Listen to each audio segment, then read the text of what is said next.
This is my bucket list. These are some of the hardest, most technical, and potentially dangerous tricks that I could possibly envision myself landing at this skate park.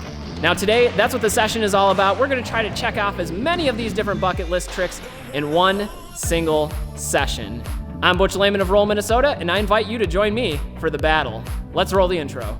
We're rolling. Welcome to Roll, Minnesota. You're watching Roll, Minnesota. You're watching Roll, Minnesota. Minnesota seal of approval. We're watching Roll, Minnesota. Subscribe.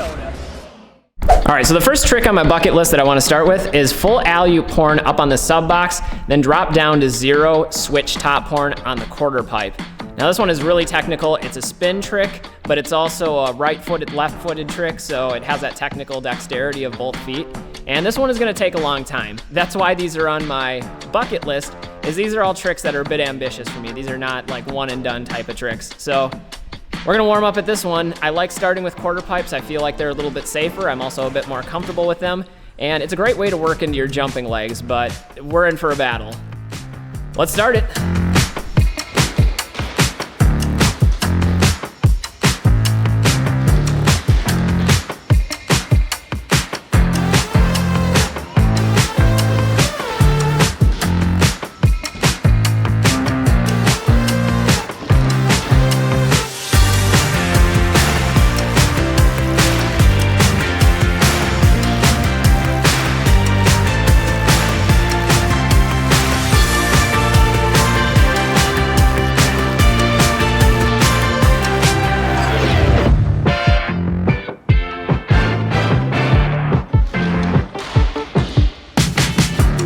So that one took about 10 minutes, and honestly it went better than I thought. Still, it was a lot of back and forth skating over and over and over, and a bit demoralizing to keep falling on the same trick. But when I start getting into that mode of trying something, I really don't like walking away. I want to get it. So that one I was pretty happy with. I was able to drop down into that switch 0 top horn, and I just sat in it, and it felt really good coming out, really clean. I'll have to watch that back, but that one felt good. So pretty happy with that one, and it's on to trick number 2. Let's see what's on the list. So looking over my list, the one that should be the easiest that's remaining is this dark side alley-oop top horn, and that's coming from the fly box over the shotgun box behind me, the far side of it. And this one is easy because you can see the trick the whole way through, and you also have the fly box to get some of the air, so you don't really have to jump into it a whole lot. But the tricky part is the angle. If you come in too sharp, you'll end up going over the box and not holding the grind. If you come in too wide, you'll end up rolling the top of the box, and neither one of those is a desirable outcome. So we'll take some time at this one, get it from a couple angles, and hopefully get this one strong.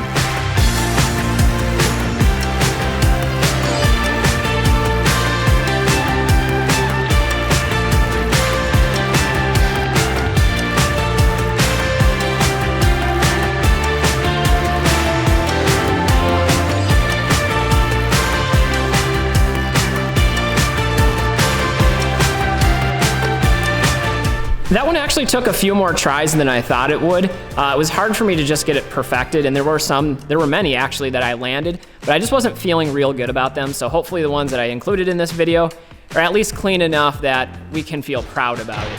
That's one of the things. Some of these tricks, just landing them, I would be perfectly happy with. Others, if I'm gonna do them, I wanna do them right. So we're at the point in the list where I'm looking at a lot of these harder, more technical ones, and I just know that they're going to take forever to do, if I'm able to do them at all. And so this is one that I've done before as a switch up, but it's gonna be particularly difficult given the obstacle. Anyway, this is a 270 backside Savannah going up the A-frame, turning the same direction, switching into top horn, going down it. It's a very difficult switch up. You gotta unwrap and rewrap the legs around, and that's one of the tough elements to this one.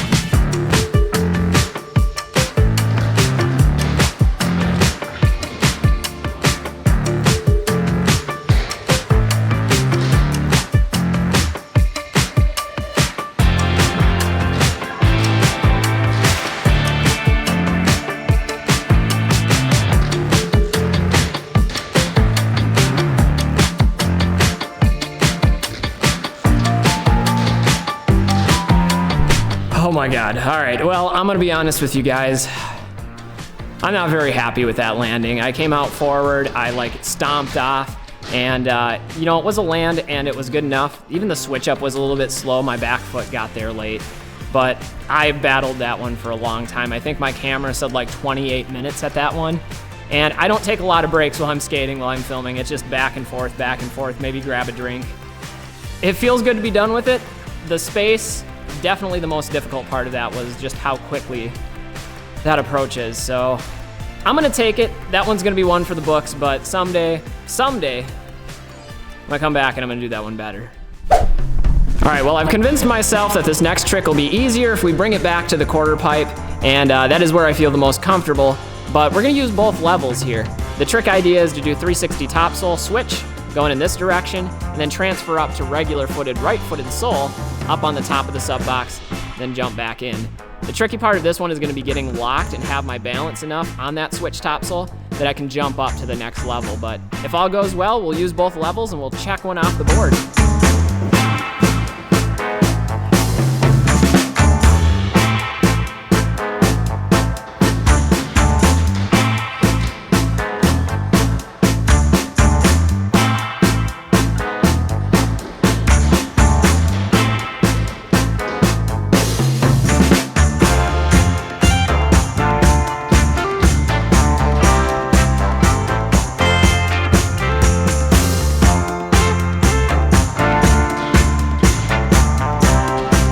So once again, the trick felt a little bit sloppy to me, but I'm gonna take it.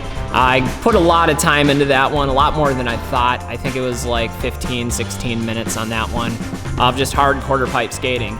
The good news is I got really consistent at that switch 360 topsole, which is a trick I'm pretty comfortable with, but just having the timing and the balance to jump up to the sole, way more difficult than I anticipated. So I'm gonna take it. I don't think it was perfect, but we're gonna call that one good enough. All right, this next trick is gonna be extremely technical, and I'll be extremely lucky if I even get anywhere close to landing this one. That's why it's on my bucket list. But what we're gonna do, or what we're planning to do, is sole grind up this PVC and then pivot one-footed backslide, cess slide as we're going up into far side topsole, and then hop back over to this side, and then topsole down, maybe hit a spin out. I don't know. This one seems a bit too ambitious. This is way out of my wheelhouse. This is something that I'd expect to see from my buddy Dave. But this is one that I'm gonna try, and I'm prepared for the long haul here. We'll put in like half an hour to it. Honestly, I don't think this one is gonna happen, but I think this one would be really cool and a really interesting way to utilize this obstacle.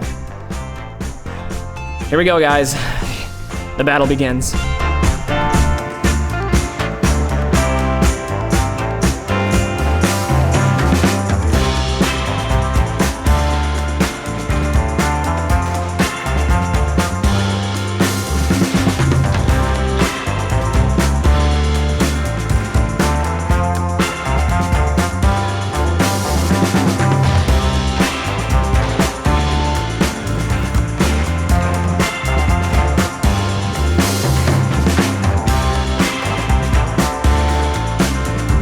Can't believe we got that one.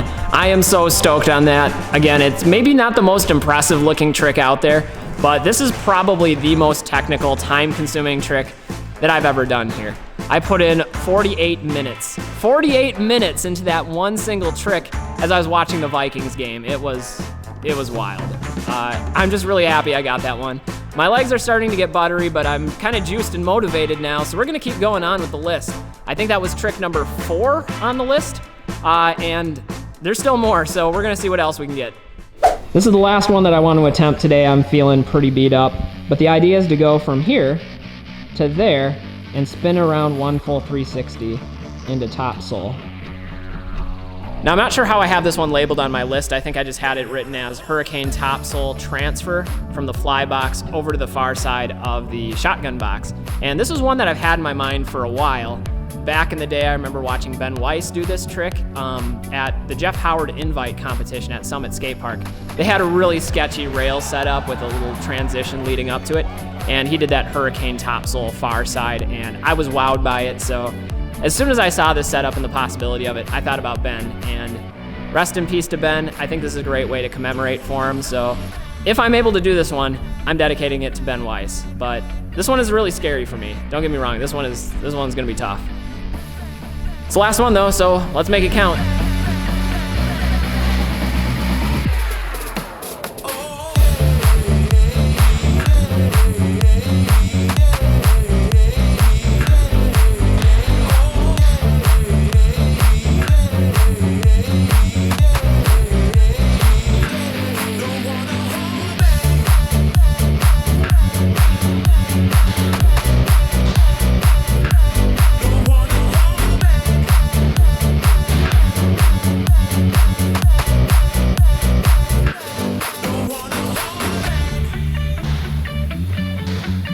I don't care what anybody says. I'm counting that as a land. It was pretty sketchy though. If you watch the footage back, you'll see that my front skate, my H block, wasn't locked in initially. It was in the channel in between my back wheels.